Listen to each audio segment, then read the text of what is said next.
Vous écoutez le JT de Management, le journal du télétravail, votre podcast quotidien pour mieux télétravailler en étant confiné. Avec le retour du télétravail généralisé, notre podcast redevient quotidien, au moins jusqu'en décembre. Je suis donc ravi, malgré le contexte, de vous retrouver chaque jour un peu plus nombreux à l'écoute. Aujourd'hui, nous allons parler droit du travail et droit du télétravail. C'est parti. C'est le journal du télétravail.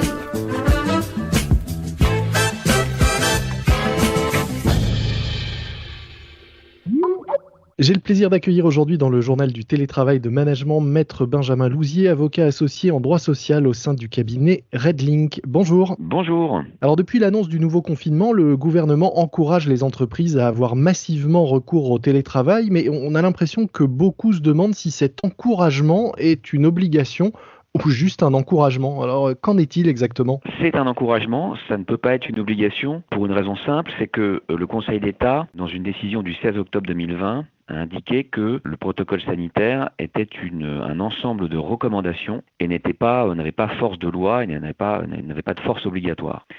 Ceci étant, il est bien évident qu'en cas de contentieux judiciaire, le juge va s'attacher à vérifier que l'employeur a respecté les règles de sécurité en cette période de pandémie et va tenir compte du respect ou non du protocole sanitaire. Sachant qu'il existe un texte dans le Code du travail, qui est l'article L1222-11, qui prévoit que en cas d'épidémie, le mode d'exercice du travail est le télétravail. Voilà. Mais pour répondre à votre question, le télétravail est encouragé, mais ça ne peut pas être une obligation au sens de la loi. Alors on voit deux cas de figure qui se détachent assez nettement là ces derniers jours. Il y a d'un côté les patrons qui sont plutôt hostiles au télétravail et qui veulent à toute force que leurs employés viennent physiquement sur leur lieu de travail. Et il y a d'un autre côté des salariés qui eux ont envie d'aller au travail, qui ne sont pas à l'aise ou équipés ou qui ont un espace trop petit chez eux pour bien travailler. La loi est la même pour tout le monde évidemment, mais est-ce que ces deux cas sont assez différents ? Est-ce que on va plutôt tolérer qu'un employé aille travailler sur site même s'il n'y est pas encouragé, ou est-ce que un patron ça va être plus acceptable qu'un patron oblige ses salariés à venir ? C'est tout à fait exact. Ce qu'on constate, nous, c'est qu'effectivement, dans la majorité des cas, ce sont les salariés eux-mêmes qui souhaitent venir au bureau travailler. Alors, ce qu'on peut conseiller aux employeurs et également aux salariés dans ce cas-là, c'est deux choses. La première chose, c'est de consulter son CSE, sur l'ex-comité d'entreprise, pour obtenir une position du CSE sur la qualité obligatoire ou pas du télétravail. Et puis la deuxième chose qu'on peut conseiller également pour les salariés qui voudraient venir travailler, c'est d'envoyer un mail à leur employeur pour demander, pour des raisons d'organisation, pour des raisons professionnelles liées à leur fonction, pour demander à leur employeur de venir travailler au bureau.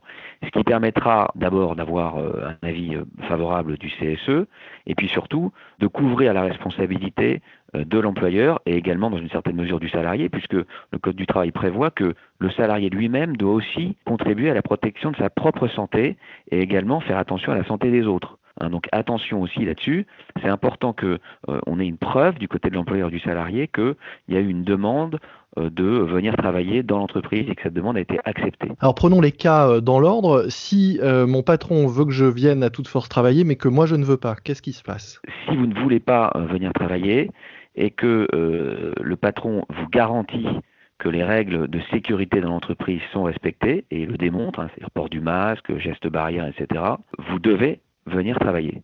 Et si vous ne venez pas travailler, alors que ces règles sont en vigueur dans l'entreprise, vous risquez une sanction disciplinaire. Le cas inverse, si mon patron ne veut pas que je vienne travailler, mais que moi je veux à toute force aller au bureau, qu'est-ce qui se passe ? Vous ne pourrez pas forcer les portes de l'entreprise. Si l'entreprise est fermée, vous ne pourrez pas imposer à l'employeur de vous accueillir dans l'entreprise. Après, il peut y avoir le cas aussi d'une entreprise avec des métiers qui sont éligibles au télétravail et d'autres qui ne le sont pas, et donc une entreprise qui reste ouverte pour certains, mais pas à d'autres. Dans ces cas-là, est-ce qu'on peut m'imposer, moi, de rester chez moi au prétexte que mon métier est télétravaillable ? Alors oui, c'est exact. L'employeur peut vous imposer de rester chez vous, sur le fondement de l'article du Code du travail que je citais tout à l'heure, qui est l'article L1222-11, où dans ce cas, en cas d'épidémie, l'employeur peut imposer à un salarié de travailler à son domicile tout en lui fournissant bien sûr les moyens de travailler, c'est-à-dire un ordinateur, éventuellement une connexion Internet s'il n'en a pas, un fauteuil, une souris, etc. ou un dédommagement pour l'utilisation à des fins professionnelles de son domicile. Est-ce que, j'évoquais ces métiers télétravaillables ou non, est-ce que ça a une base juridique quelconque? Qui décide qu'un métier peut être télétravaillable ou télétravaillé ou pas? Il n'y a aucune base juridique, aucune liste de ce qui est faisable à distance ou pas.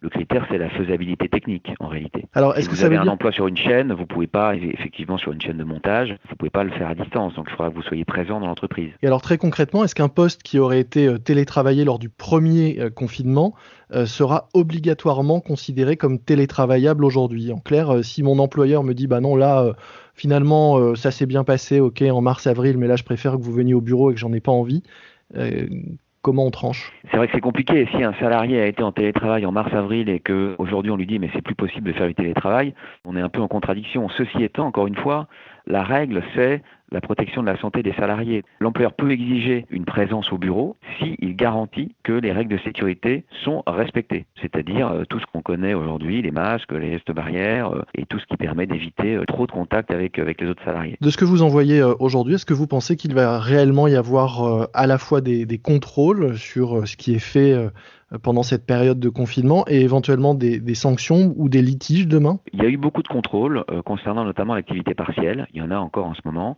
On pensait qu'il n'y en aurait pas beaucoup, mais il y en a beaucoup.